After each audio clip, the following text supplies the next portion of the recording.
Bonjour à tous, bonjour Younous, Bonjour Joris, bienvenue dans ce AOTW. merci de m'accueillir dans mon émission.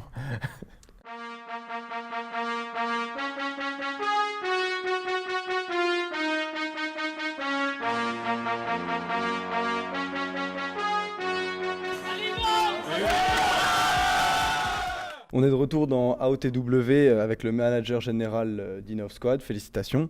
Merci. Rapidement, est-ce que tu peux nous expliquer un peu ce qu'est InnovSquad? InnovSquad, c'est l'équipe de football du Paris Innov Campus, plus globalement.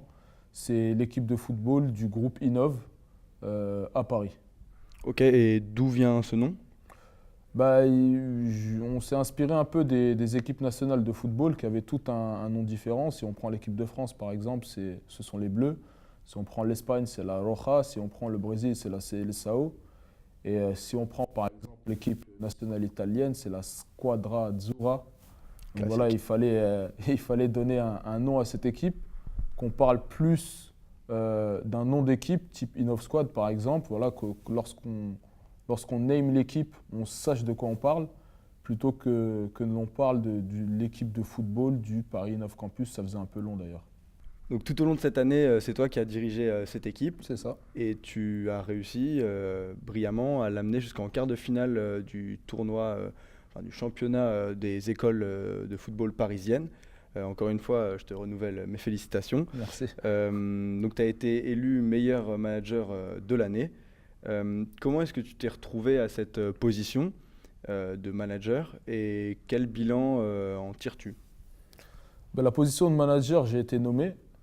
C'est généralement comme ça que ça se fait. Il y a l'ancien responsable de développement commercial et communication de l'école qui m'a mis à ce poste-là. J'étais 6 mois auparavant, on va dire que j'étais au même poste, mais avec beaucoup moins de pouvoir.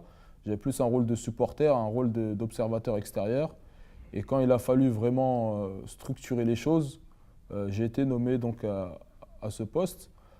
Concernant le bilan, il est positif si on prend en compte que c'est le même bilan que l'année dernière, c'est-à-dire une récompense individuelle et un quart de finale. Maintenant, si on prend mon bilan personnel, il est vrai que je suis un peu déçu, que j'aurais aimé quand même ramener un trophée au campus ou même faire mieux que l'an dernier. Et selon toi, qu'est-ce qui a péché? Qu'est-ce qui aurait pu être amélioré? Qu'est-ce qui vous a fait défaut sur ce quart de finale? C'est un tout. C'est un tout. Les joueurs n'avaient pas l'expérience de ce niveau-là, contrairement à nos adversaires qui n'ont pas démérité de leur victoire. On peut rappeler contre qui vous avez perdu On a en quart de perdu finale? contre IGFI. On a D'accord. perdu contre IGFI qui est une équipe qui va quand même en finale. Donc c'est pas une petite équipe. On a fait quelques erreurs qu'on a payées cash. À ce niveau de compétition, ça pardonne difficilement. Et le groupe a quand même bien progressé tout au long de la compétition, donc c'est positif. On garde quand même le goût amer de la défaite, on part sur une mauvaise note. Très bien. On passe maintenant à ce que vous attendez le plus. On va parler de la Copa Peña Barcelonista. J'espère que je le prononce bien. C'est ça. Très bien. Qu'est-ce que c'est? Est-ce que tu peux nous en dire un peu plus? La Copa Peña Barcelonista est un tournoi de football, à 7 notamment, réunissant 80 équipes de 13 pays de toute l'Europe, mais du monde entier plus globalement, des équipes essentiellement européennes, à Lloret del Mar en Espagne et qui aura lieu du 7 au 10 juin 2019, donc dans très bientôt. Ok, c'est en Espagne. C'est en Espagne. Il va falloir parler espagnol toute la journée. Est-ce que tu maîtrises? Ça te fait... Puedo hablar. Ok, pour moi, no hablo espagnol, ça va être rapide, on va rester sur le français. Tu vas maintenant nous annoncer la liste des 12 joueurs qui représenteront les couleurs du InnovSquad en Espagne, à Barcelone. Est-ce qu'on doit s'attendre à des surprises? Est-ce que tu nous réserves une petite surprise?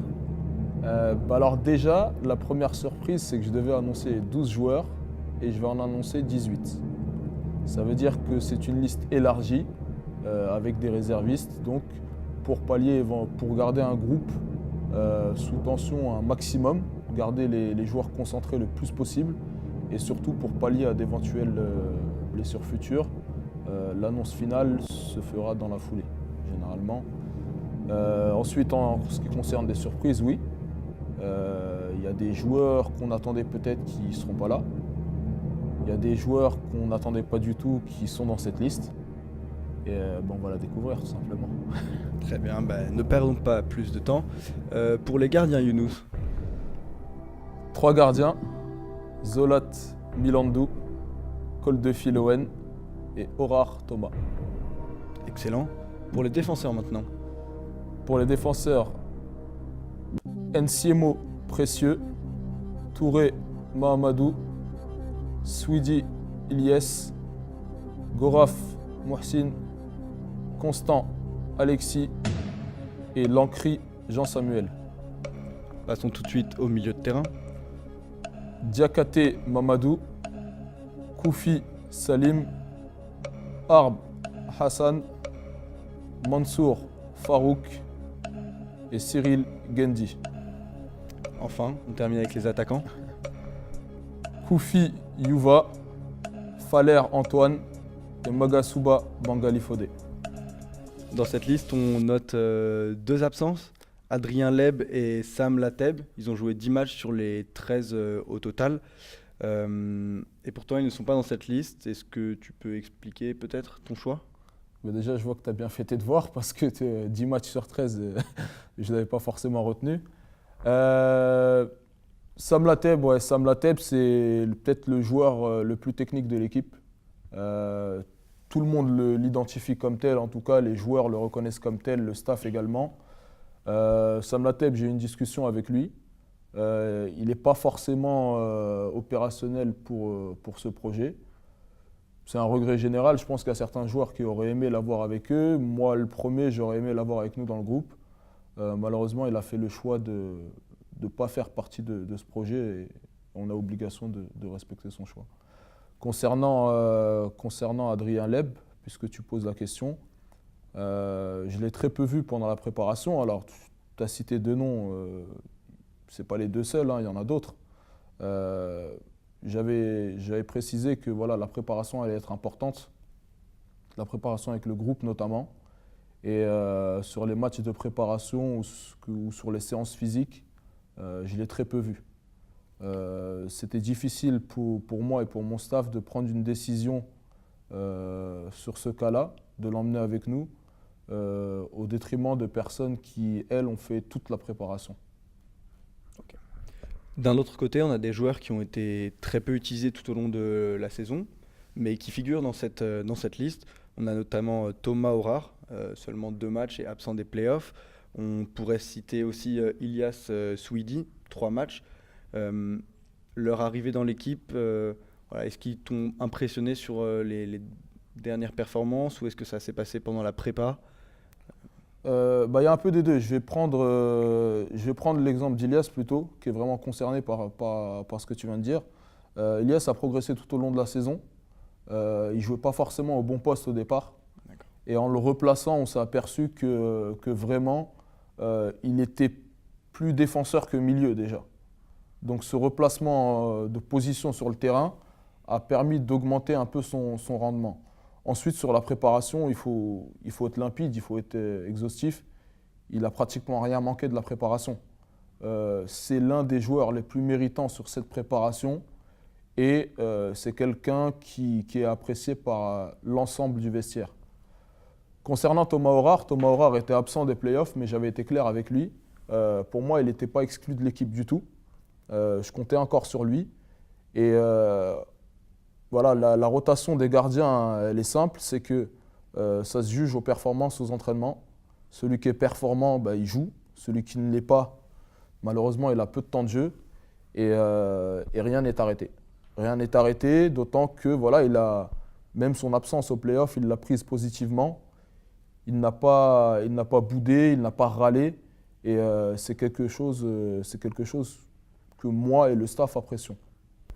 Donc Younous, si on devait retenir sûrement une seule chose, ce serait peut-être l'implication que tu as essayé de mettre en avant. C'est une des forces de l'équipe. Est-ce qu'à ce propos, tu as tenté d'approcher, de rappeler la légende du squad Sourakata Diaby ? Leyenda. Sourakata Diaby, il faut rappeler déjà que c'est 135 buts en 2 saisons. Je crois que c'est difficile de trouver quelqu'un qui vous apporte autant de rentabilité offensive. C'est quelqu'un qui est aussi bien capable de jouer devant, derrière, comme même dans les buts. Un joueur complet, un joueur magnifique d'un point de vue sportif. Il sait toute l'affection que j'ai pour lui, que ce soit sur le plan sportif ou en dehors. J'aurais aimé pouvoir le rappeler. Maintenant, il faut être réaliste aussi, c'est que il a sa vie. Il ne fait plus partie des étudiants de l'école, malheureusement. En tout cas, me concernant, ça aurait été un grand plaisir de le compter avec nous. Et je pense que le concernant également, il n'aurait pas rechigné à revenir faire le sale travail, comme on dit. Très bien, eh ben, on l'embrasse. Younous, je te remercie pour cette C'est moi qui te interview. remercie. Et il ne me reste plus qu'à vous souhaiter bonne chance pour la compétition. On suivra ça avec beaucoup d'intérêt. Merci beaucoup, Loris. Merci à toi. tous. Merci à vous.